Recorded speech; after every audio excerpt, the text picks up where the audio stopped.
Hello YouTube, this is Asa Lakovia back with another video. You heard me, and I want to give Blackman 5 recommendations, 5 book recommendations that they should read for the year 2022, and maybe even beyond. Maybe this video might be timeless, who knows.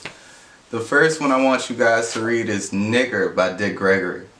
Now, Gregory is, he's a comedian, but he wasn't really known by our generation. I'm 18, so he came before Bill Cosby and a little bit before Red Fox, Richard Pryor, all that. He's the first one who really gave that social commentary type comedy, like Dave Chappelle does. He's really similar to Gregory. So I'm gonna dive into Nigger a little bit. I'm gonna read you a text for that really stood out to me.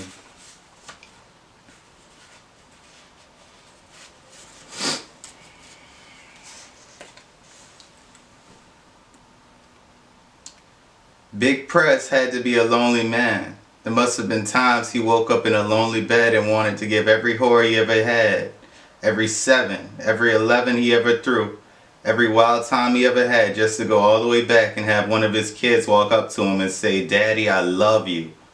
There must have been times like that because I would turn in all the Dick Gregorys in the world and all the nightclubs and all the money just to go back to those days and find a daddy there. When you have a good mother and no father, God kind of sits in. It's not good enough, but it helps. But I got tired of hearing mommy say, "God fix it so I can pay the rent. God fix it so the lights will be turned on. God fix it so the pot is full." I kind of felt like it really wasn't his job, and it's a hell of a thing when you're growing up and you're out on the street and you kind of hedge up to a man so he can rub your head and call you son. It's a hell of a thing to hear a man say, "I wish my boys were more like the Gregory boys. If Big Press could only know how people admired at the Gregory boys." Well, Big Press walked away and left us to face the cold winters, the hot summers, and Easters with nothing new. The picnics with nothing in the basket. I wonder if it ever dawned on him that he fixed it so we couldn't even go to church one Sunday every year, Father's Day. I should have never swung at him with that knife. I should have fallen on my knees and cried for him. No kid in the world, no woman in the world should ever raise a head against a no-good daddy. That's already been taken care of. A man who destroys his own home shall inherit the wind. That's deep.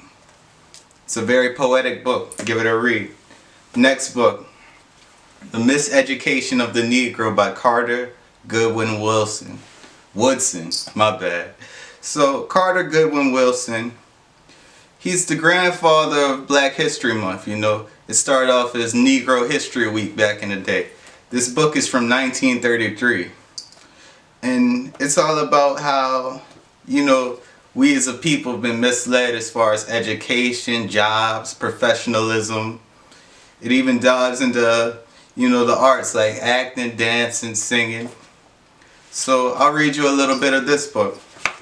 The same educational process which inspires and stimulates the oppressor with the thought that he is everything and has accomplished everything worthwhile, depresses and crushes at the same time the spark of genius in the Negro by making him feel that his race does not amount to much and will never measure up to the standards of other peoples.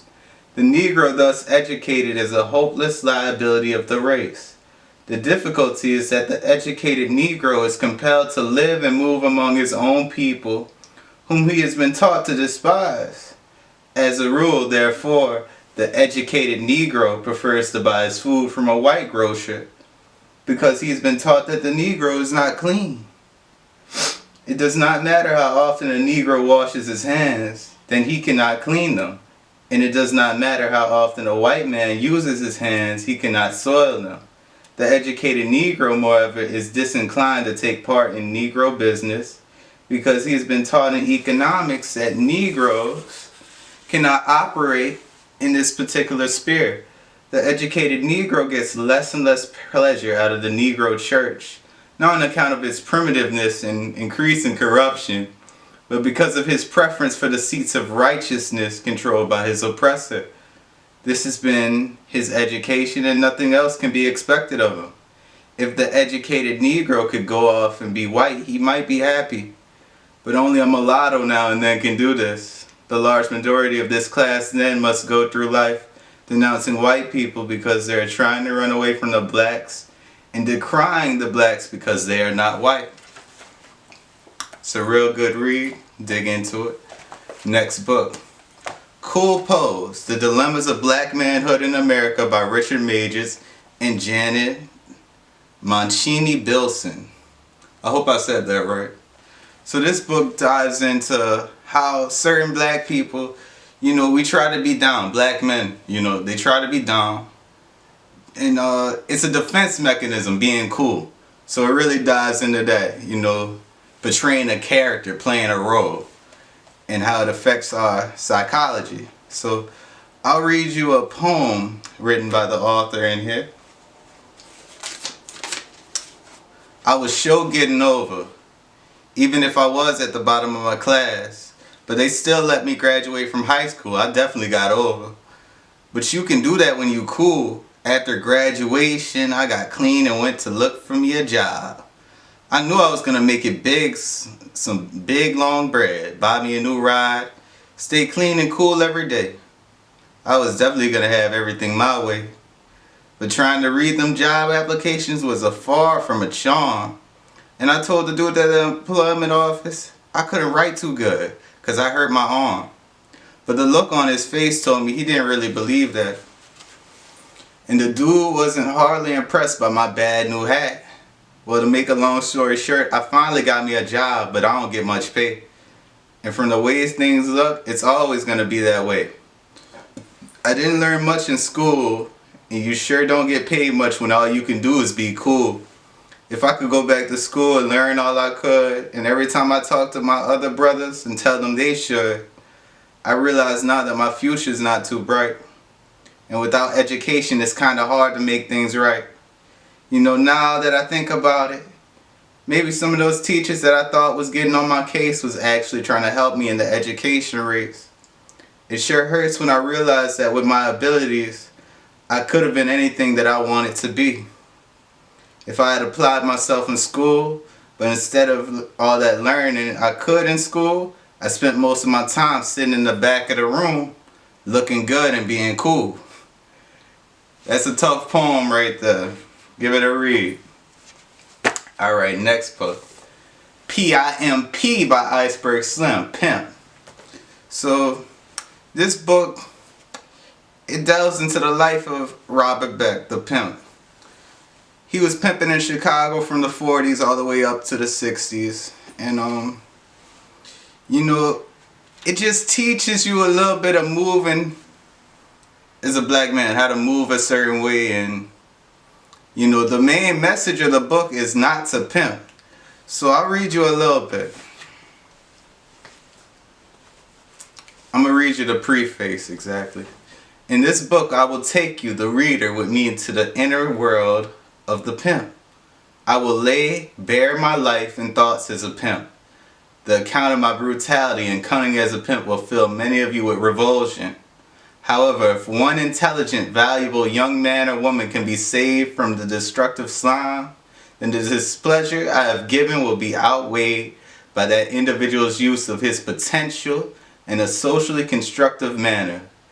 I regret that it is impossible to recount to you all of my experiences as a pimp. Unfortunately, it would require the combined pages of half a dozen books. Perhaps my remorse for my ghastly life will diminish to the degree that within this one book, I've been allowed to purge myself. Perhaps one day I can win respect as a constructive human being. Most of all, I wish to become a decent example for my children and for that wonderful woman in the grave, my mother. Well, Slim, I'll tell you right now, you purge yourself in my eyes and you won my respect. Read this book. Number 5, the last one. The most inflammatory book on this list. Message to the Black Man by Elijah Muhammad. Now, I don't remember what year this book was written, but let me see right quick. I'm pretty sure it was the 60s. Okay. So anyway, but what chapter I want you black men to really pay attention to is page 58, the black woman. Alright? The woman is man's field to produce his nation. If he does not keep the enemy out of his field, he won't produce a good nation. If we love our vegetable crops, we'll go out and turn up the leaves on that vegetable stalk and look carefully for worms that are eating and destroying the vegetables. We will kill that worm, right? Again, we will go into the cotton field and look for the enemies of our cotton and try to kill that enemy. We study the poisons and chemicals of the earth, and we pour these chemicals on the enemies of our crops to keep the enemies from destroying them. We love a crop that we can produce every year, every season, so well that we will kill every enemy that we find seeking to destroy it. Well, we will even kill one another if we find the other one out there trying to steal that crop. Is not your woman more valuable than the crop of corn, that crop of cotton, the crop of cabbage, potatoes, beans, and tomatoes? How much more valuable is your woman than these crops that you should keep the enemies from destroying the crops? Yet you are not careful about your woman. You don't love them. Why? Is it because you have allowed visitors to run in and out of your house? Thus, therefore, they've destroyed your love for your woman, and your woman has not the love for you that she should. That is a good sign. Until we learn to love and protect our woman, we will never be a fit and recognized people on this earth. The white people here among you will never recognize you until you protect your woman. The brown man will never recognize you until you protect your woman. The yellow man will never recognize you until you protect your woman. The white man will never recognize you until you protect your woman. He said it twice. When Elijah Muhammad said the white man is our enemy. Now back then that might have been true. But today things are different. You know, everybody is more on an equal playing field. I wouldn't say black people are really oppressed anymore. Like sure, they got systematic racism and, you know, a nigga bring you to jail just because he see you driving in a nice car.